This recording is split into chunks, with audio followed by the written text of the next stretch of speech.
Hey everyone, happy Valentine's Day, and today we have a special guest, Inside the Mind, and we're going to be taking a closer look at his Valentine's Day animation and sharing some thoughts of how he might have made it.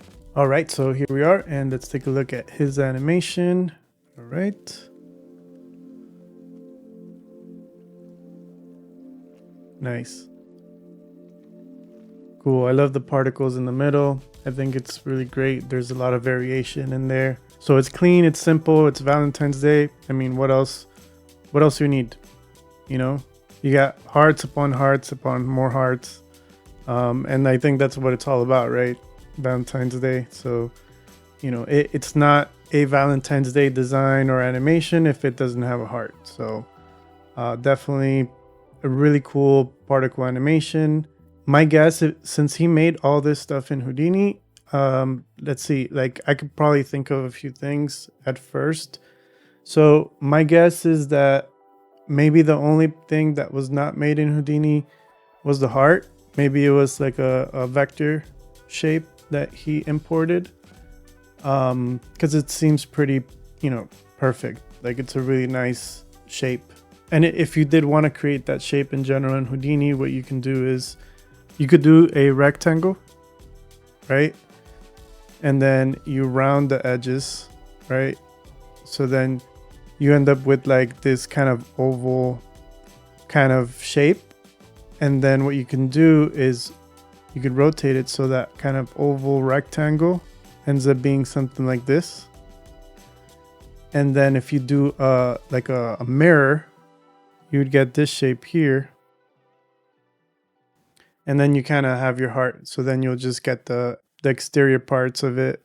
If you did want to do it all in Houdini, like that's what you can do. So you could draw like a square, bevel the edges, and then rotate it like slightly, making sure that when we do the mirror, the pivot is a little bit further out than the center.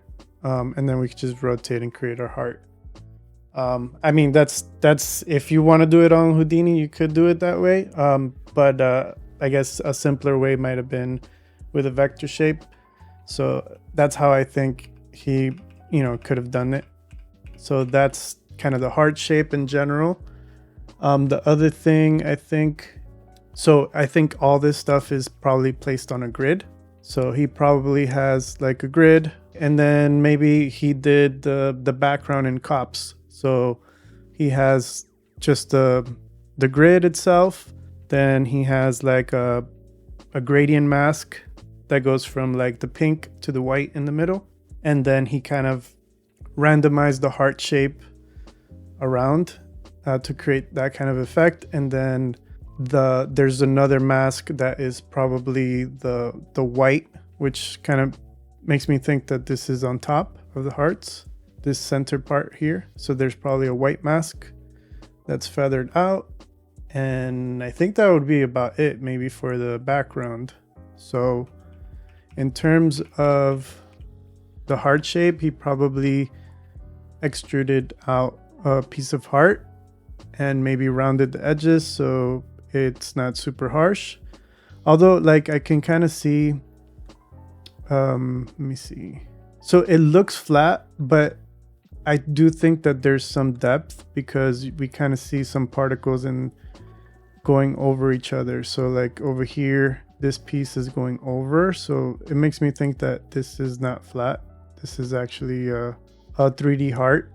Like there's some Z depth into it. And then so in order to create the particles, I think he has right here in the center, he has this emitter. It's a little bit more apparent when the particles start dying off. Like you can see the particles that are a little bit stuck here. And then let's see, there is like a turbulence on it. There's probably a little bit of drag. And then he animates the death of the particles, or the particle birth, dies down over time. I think he probably put like I think it's pop kill. I'm not sure exactly.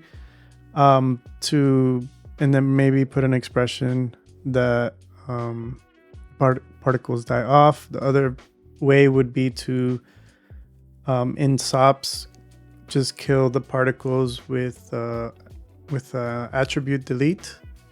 and then just put like, I think at N age or something like that to kill the particles.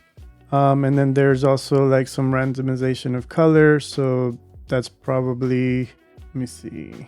It might be, I can't tell because I guess the gradient's so close. So like the pinks and the reds are really close. My guess is he probably did it with velocity. So maybe he colored based off velocity. So the faster the particle, the brighter the red. And then the slower, the more like pink or white. And then the other part would be putting all this in just one scene. And then I'm seeing that there's some sort of shadowing here. So maybe there's an area light in the middle or like a disc light in the middle. That kind of makes it fall off a little bit because it's not a harsh light. That would be my guess on how he probably made this. I mean, he made it pretty quick, so it's pretty good for the amount of time I think he spent on it.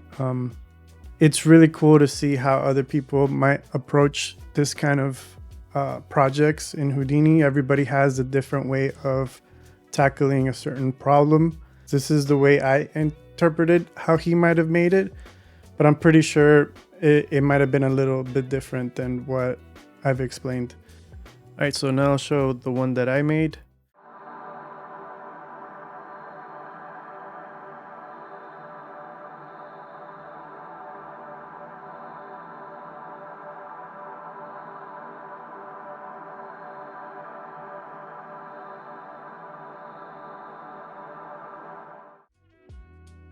And in the next coming weeks, I'll show you how I made this animation. Definitely check out his channel. He has some really cool Houdini stuff. He has a lot of videos on that. But yeah, this was really cool to kind of see what he did. And yeah, if you enjoyed this and would like to be a part of the next theme challenge, be sure to comment below and we'll notify you when the next challenge will be. All right, thanks again for watching and I'll see you guys on the next video.